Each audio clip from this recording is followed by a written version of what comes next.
The instructions when you're appointed conservator in the Saginaw County Probate Court. Hi, I'm Darren Findling of the Probate Pro, and we're going to cover a very specific form that the Saginaw County Probate Court is using for those people seeking to be appointed conservator of an estate. Now remember, this particular form is used in the conservatorship context. Conservator relates to the finances, not the guardianship context, which relates to the care and well-being. In addition, it applies to the Saginaw County Probate Court. This is not a form that is used throughout the court system. Let's work our way through this particular form. As you can see from the top, it's asking for the case number as well as in the matter of. In the matter of is the estate of, for example, John Doe, and the file number or case number is the case number assigned by the probate court for that particular conservatorship. As we work our way through the body of this particular document, it identifies the seriousness of the responsibilities and duties of being appointed a conservator. Being a conservator is a complicated task. It's not always intuitive. You're essentially standing in as a fiduciary into another person's life, and their financial world, their complexity of their own financial circumstances, all of a sudden falls on the shoulders of another person. So it's complicated. It's not easy. There's no guidebook or rule book that you can just simply follow along. However, there are statutes and court rules that you have to be familiar with, and we strongly urge you, if you're appointed conservator, to be working with a skilled, competent probate lawyer to guide you through the process. If you make a mistake, knowingly or unknowingly, you can be held legally responsible for a breach of your fiduciary duty. So take these responsibilities very seriously. The next section on page 1 talks about the duties and powers of a conservator that's generally provided in the letters of conservatorship. Now, the probate court can restrict various aspects of those duties and powers. They can remove or restrict aspects of your authority. So although this form lists a lot of different duties and powers, you also have to read it in conjunction with the court-ordered letters of conservatorship to see if there are restrictions. For example, the restriction on selling real estate, the restriction on gifting, the restriction that relates to settling a cause of action. These are common restrictions as set forth on letters of conservatorship. So you have to read this holistically. On the second page, it goes on to talk about how the bank account that you're establishing for purposes of managing the financial affairs may be a restricted account. This often occurs in minor conservatorships. Instead of using a surety bond, the court says, well, we're going to let you hold and manage the minor's conservatorship funds. However, we are going to restrict that bank account so that you can't remove any funds without a separate court order. That's what the top part of this particular document is referring to. It also speaks about utilizing court orders to accomplish particular goals like selling real estate, which generally cannot be done without a separate court order. The next section is in relation to the inventory requirement that is required under Michigan probate law. That inventory process requires an inventory detailing the assets of the individual upon which you're the conservator within 56 days of appointment. I've done a separate video that explains kind of step by step how to work your way through an inventory.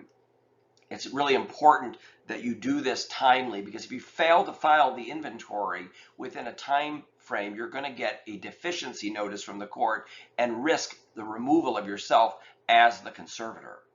In addition, that section talks about the requirement throughout this conservatorship process of serving the interested parties as required under Michigan court rule.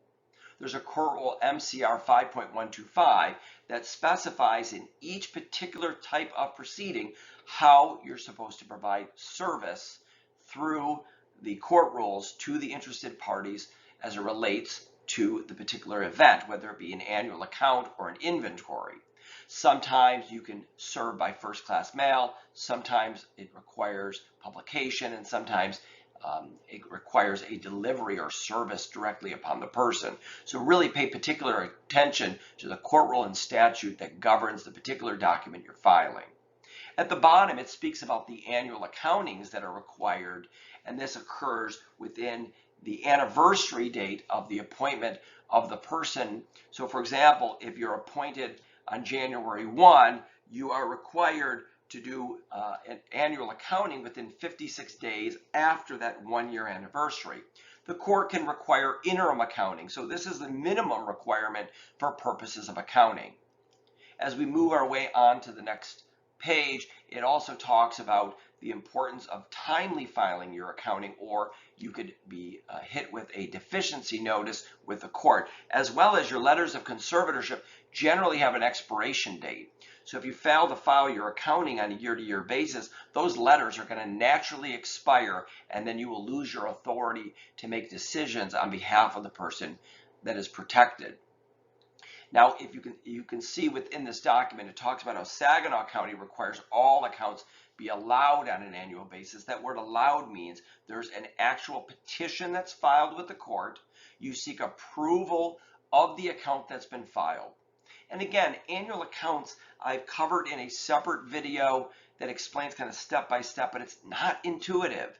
It's complicated. The idea that you have to line up last year's inventory or account to this year's and make sure that all the numbers work together. It's confusing. It's not easy for people to do this. Again, we strongly urge you to work with a lawyer.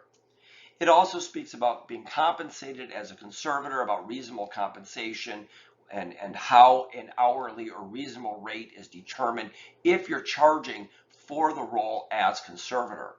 In addition, an attorney may be involved in this particular matter, and there could be a request for the approval of those attorney fees as part of your petition to allow account, and the requirement that sets forth how you bill.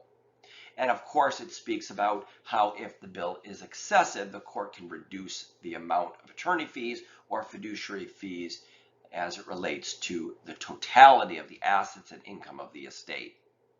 The last part talks about delinquency. And what does delinquency mean? It means that you failed to do something. You failed to do something as required under statute or court rule. And again, this notice of failure for deficiency is a common basis for people's removal or sanction. So it's really critical that you mark in your calendar all of the timeliness of these events so you don't miss any of these important dates. It goes on to speak about the level of trust that's being provided to you in this role, and that's why the court then makes you sign an attestation indicating that you understand the importance of these fiduciary duties and that you will faithfully comply with all of the requirements that have been imposed upon you as the conservator. Again, before taking on the role of conservator, really think about whether you're up to the task. It can be confusing, time-consuming. You may put yourself in an emotionally complicated situation where the individual is constantly asking for money, and you have to be able to say no when appropriate. This part of this process of being a conservator is something that we strongly urge people to, again, work with a lawyer to be able to advise you about all of the requirements that are set forth in the roles and responsibility of serving in this particular role. At the Probate Pro, we live and breathe probate. We love this stuff.